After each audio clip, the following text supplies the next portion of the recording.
ఎన్నికల ముందు ఇచ్చిన హామీ మేరకు రైతు రుణమాఫీపై తెలంగాణ ప్రభుత్వం కసరత్తు వేగవంతం చేసింది. ఆగస్టు 15లోగా రైతు రుణమాఫీ పూర్తి చేస్తామని రేవంత్ ఇప్పటికే పలుమార్లు స్పష్టం చేశారు. దీంతో రుణమాఫీ అమలు మార్గదర్శకాలపైన అధికారిక యాంత్రాంగం ఫోకస్ చేసింది. బ్యాంకర్లతోనూ చర్చలు కొనసాగుతున్నాయి.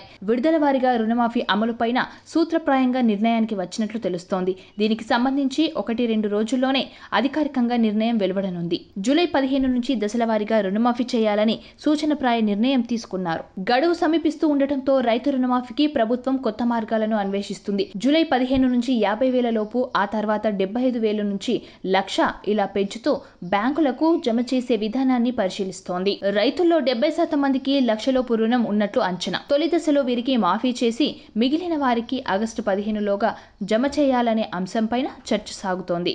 రైతుల రుణమాఫీ అమలు కోసం వృధాగా ఉన్న ప్రభుత్వ భూములను బ్యాంకుల్లో కుదవపెట్టి లోన్లు తీసుకోవాలని భావిస్తున్నట్లు సమాచారం.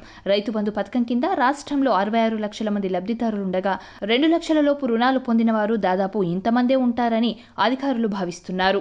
రైతు బంధు లబ్ధిదారుల్లో దాదాపు 6 లక్షల మందికి పట్టాదారు పాస్బుక్లు లేవు. వాటిని ప్రామాణికంగా తీసుకుంటే రుణమాఫీ లబ్ధిదారుల సంఖ్య 60 లక్షలకు తగ్గుతుందని అధికారులు చెబుతున్నారు.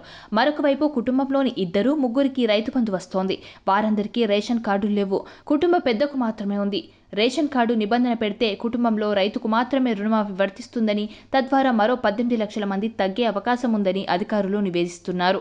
మరొక వైపు ప్రభుత్వ ఉద్యోగులు, ఆదాయపు పన్ను చెల్లింపుదారులు, ఎంపీ, ఎమ్మెల్యేలు, ఎమ్మెల్సీలను మినహాయిస్తే మరో 2 లక్షల మంది తగ్గుతారని చెబుతున్నారు. ఇలా పాస్బుక్, రేషన్ కార్డు, ఆదాయపు పన్ను చెల్లింపుదారులు, ఉద్యోగులు, ప్రజాప్రతినిధుల తొలగింపు నిబంధన వల్ల 40 లక్షల మంది మేరకే రుణమాఫీ పథకం పరిధిలోకి వస్తారని అధికారులు నివేదిస్తున్నారు.